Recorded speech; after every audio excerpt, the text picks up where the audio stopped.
to come up with a law that will tackle that and make one and for all. And I want to assure you that this house, after moving the vote today, we shall give this bill accelerated passage.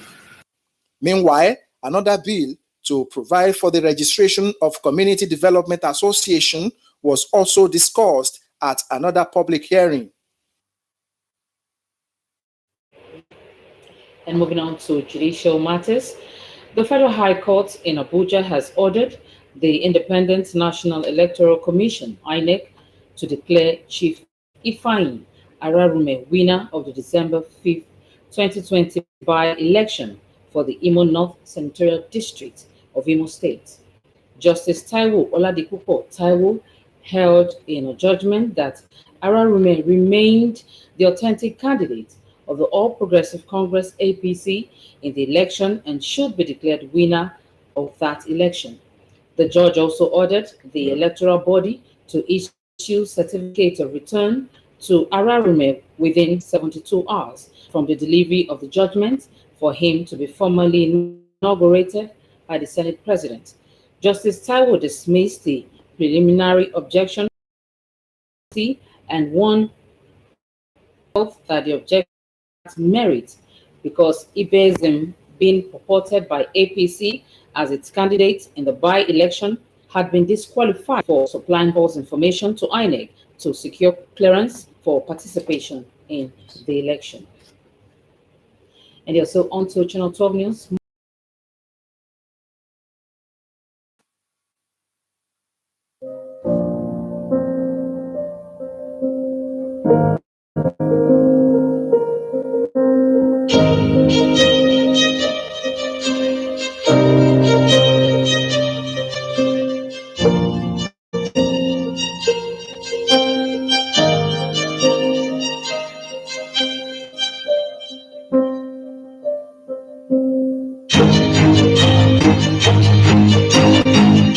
Nta Abeokuta, solid and one.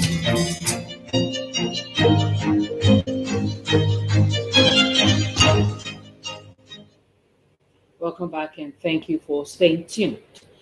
The Chairman, Chief Executive Officer, NDLEA, Brigadier General Buba Mawa, says periodic drug tests on political office and prospective students into tertiary institutions can help stem the alarming rate of drugs and substances abuse in the country. He stated this when he paid courtesy visit on the Governor Babajide Sanwo-Olu at the State House in Lagos. Musa Toyet.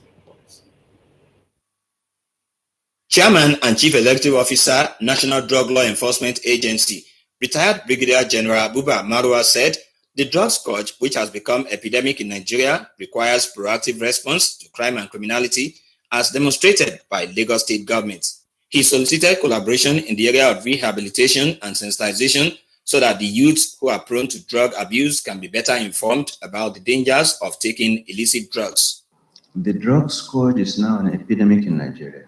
The prevalence is 15%, 3 times the global average. 1 in 7 Nigerians take drugs.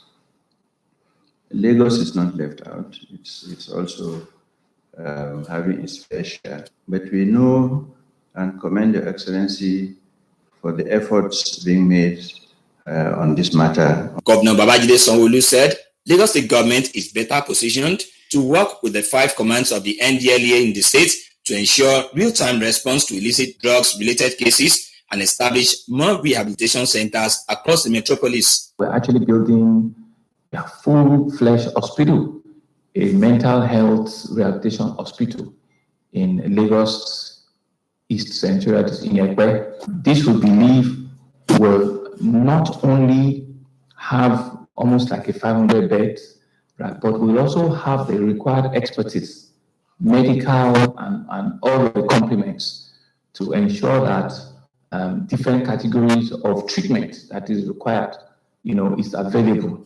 Discussions also centered on joint patrol with security agents and training for NDLEA personnel in the states. In Lagos, Musa Toliad, NTA. Ogun State government has reunited 2 kidnapped victims who are students of Olabisi Onabanjo University, Ayetoro campus with their family members. The State Commissioner for Information and Strategy, Abdulwahid Odushile, stated that the governor, Prince Dakwa Abiodun, has directed beefing up of security around schools to avoid future reoccurrence. Akim Jimoh's report. She's a very good girl, very brave. And Tosin is a great girl. The Commissioner for Information and Strategy in Ogun State, Abdulwahid Odushile, shortly after the unification stated that no ransom was paid, despite the fact that the abductors demanded for 50 million naira before releasing their victims. While noting that the students are in stable and healthy condition, the Commissioner added that Governor Dakwa Abiodun has directed beefing up of security around schools to avoid future reoccurrence. Going forward from there, we are also directing security give up at our tertiary institution, all our national institutions. Do not bring this to happen again. And we have also enjoined the authorities and schools to also be alert. I want to assure you that we are not resting on our hours. We will ensure that our students, our children, can actually have their teaching and learning under a very conducive atmosphere without any interference. Precious Oluwaseun Adeyemo and Oluwatosin Abisola Oyefule are 300-level students of Olabisi Onabanjo University, Ayetoro campus, and were abducted by gunmen in Ayetoro, Yewa North local government area of Ogun State last Sunday. In Nta Abeokuta, Yemi Dalemo, Nta News. And on sport updates, let's join our sport desk with Tamara Biwe guiding us on sport updates.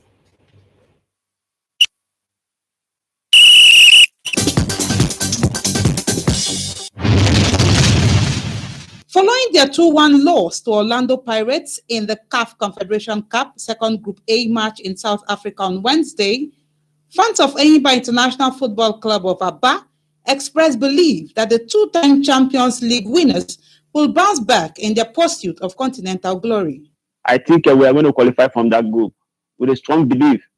We are going to keep our focus now on Setiv.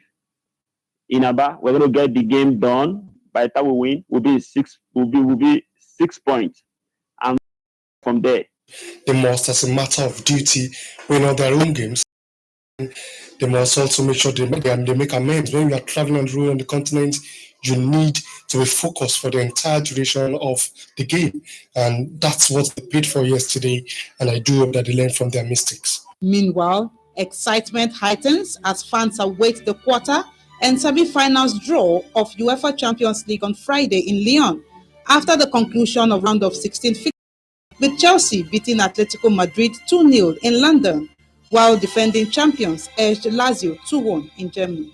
I hope for the best draws tomorrow, but I tell you, these qualified 8 teams, any of them can get it right in the Champions League. Away from football and closing ceremonies of the Tokyo Olympics, Hiroshi Sasaki resigned on Thursday for proposing that a popular plus-size female comedian, Naomi Watanabe, appeared as big at the opening ceremony.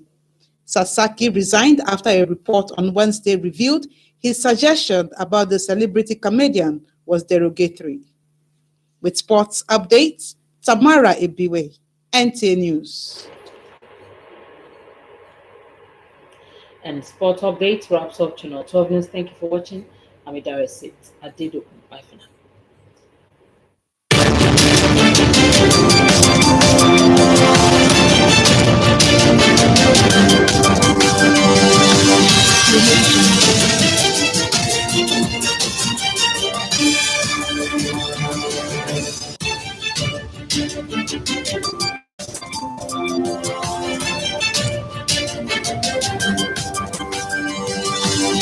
Thank you.